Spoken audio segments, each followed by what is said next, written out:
On 19th December, nearly 200 countries, including India, adopted the Kunming-Montreal Global Biodiversity Framework, a pact to halt and reverse the steep decline in global biodiversity that has already put 1 million species on the verge of extinction. The framework was adopted at the 15th Conference of Parties to the UN Convention on Biological Diversity, which took place in Montreal. The Convention on Biological Diversity, under which the meeting happened, is an international treaty signed in 1992.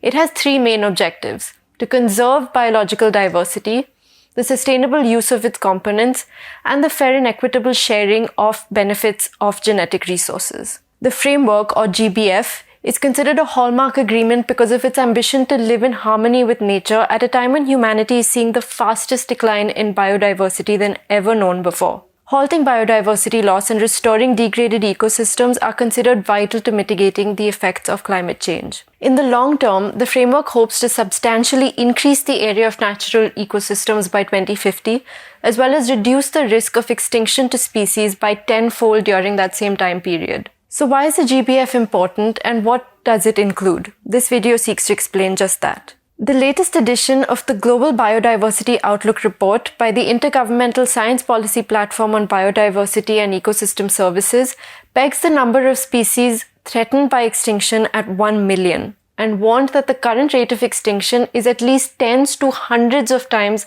higher than it was averaged over the last 10 million years. The GBF was adopted after 2 weeks of tense negotiations by member parties about what the agreement to save biodiversity should look like. The final agreement includes 23 targets for 2030, some of which are controversial. The headlining target to be included in the GBF, and perhaps amongst the most controversial, is the aim to conserve and manage 30% of terrestrial, inland water, coastal, and marine ecosystems by 2030. The target is considered controversial because it risks perpetuating what's called fortress conservation. This is a form of conservation that believes ecosystems function best when isolated from humans. Essentially, it creates protected areas that often leads to the eviction of indigenous peoples from their land.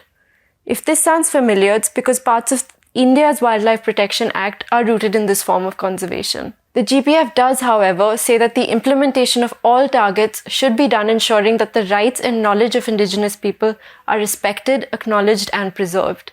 In fact, it says no part of the agreement should be construed as diminishing or extinguishing the rights of indigenous peoples. Other significant targets include cutting subsidies considered harmful to biodiversity by 500 billion a year, reducing the introduction of alien invasive species by 50%, and bringing the loss of areas considered biodiversity hotspots to close to zero, all by 2030. The GBF doesn't prohibit the use of biodiversity, but says the use of genetic resources should be sustainable and equitable, meaning it should not lead to overexploitation and should respect traditional customs. For India, some targets like reducing risks to biodiversity from pesticides and highly hazardous chemicals by at least half prove to be a little sticky. During negotiations, Environment Minister Bhupendra Yadav said a one-size-fits-all approach will not work for developing countries that depend on agriculture. This is exactly what he said. For the developing nations, agriculture is a paramount economic driver for rural communities, and the critical support provided to these sectors cannot be redirected.